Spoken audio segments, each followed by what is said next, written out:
A gente sempre realiza a última ceia, como que estava sentado cada discípulo, como Jesus estava colocado ali no meio, como foi a conversa deles, a ceia, em si próprio, o ato do consumo do vinho, do pão, como foi aquele último momento de Jesus com todos os seus discípulos, antes de ele ir ao Calvário. Que loucura, que loucura. E um personagem, não vou falar central, mas de uma importância na narrativa da última ceia, é Judas. Jesus estava sentado com Judas, aquele que eventualmente, aliás, já havia traído, isso ia consumar o seu ato de traição. Jesus conhecia o coração de Judas. Jesus sabia de todas as coisas.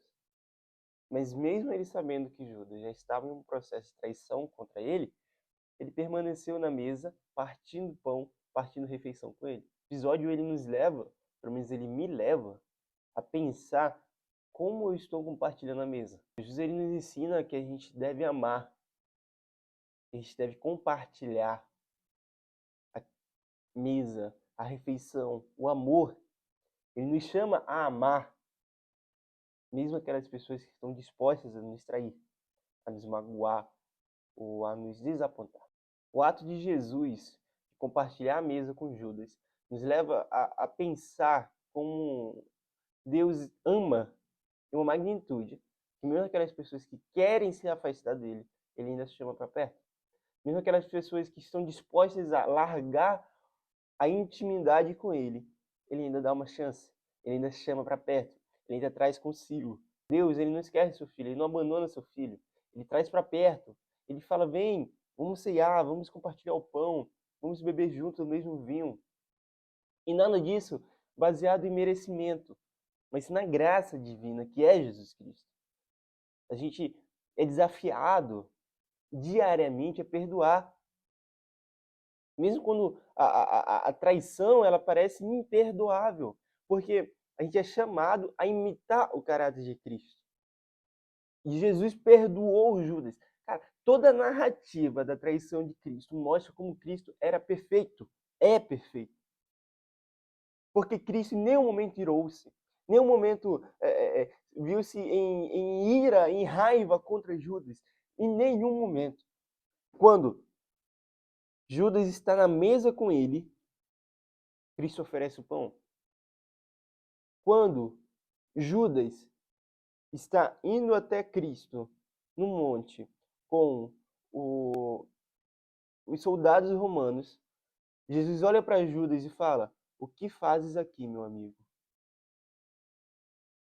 Quando Pedro corta a orelha de Malco, Cristo coloca de volta.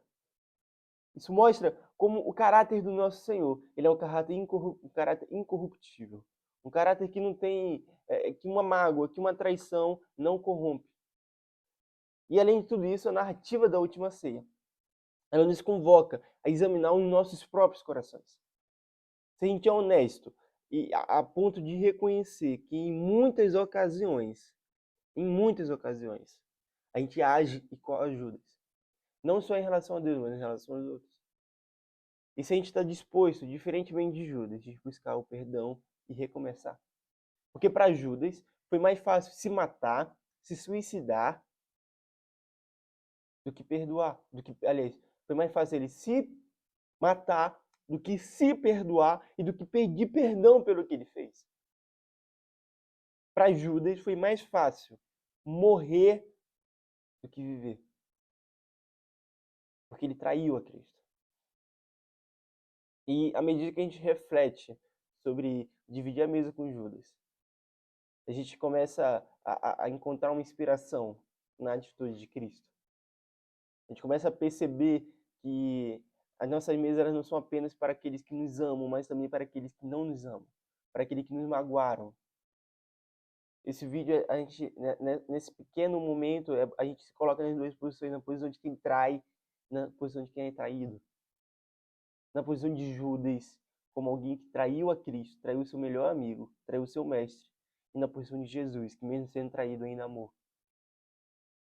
E da mesma forma que essa passagem ela nos leva a pensar que a gente pode ter uma segunda chance com Deus.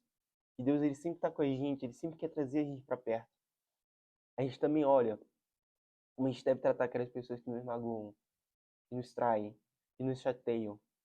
A gente tem que tratar com amor. A gente tem que trazer para nossa mesa. A gente tem que dar uma segunda chance para essas pessoas. Porque é isso que Cristo ensinou para a gente. É isso que a narrativa da última ceia nos ensina. A gente tem que amar aquele que nos magoou. Orar por aquele que nos persegue.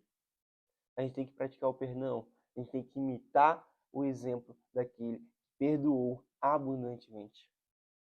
Que o Espírito Santo nos capacite a viver vidas que refletem o amor, a graça e o perdão de Cristo. Em nome do Pai, do Filho e do Espírito Santo. Amém.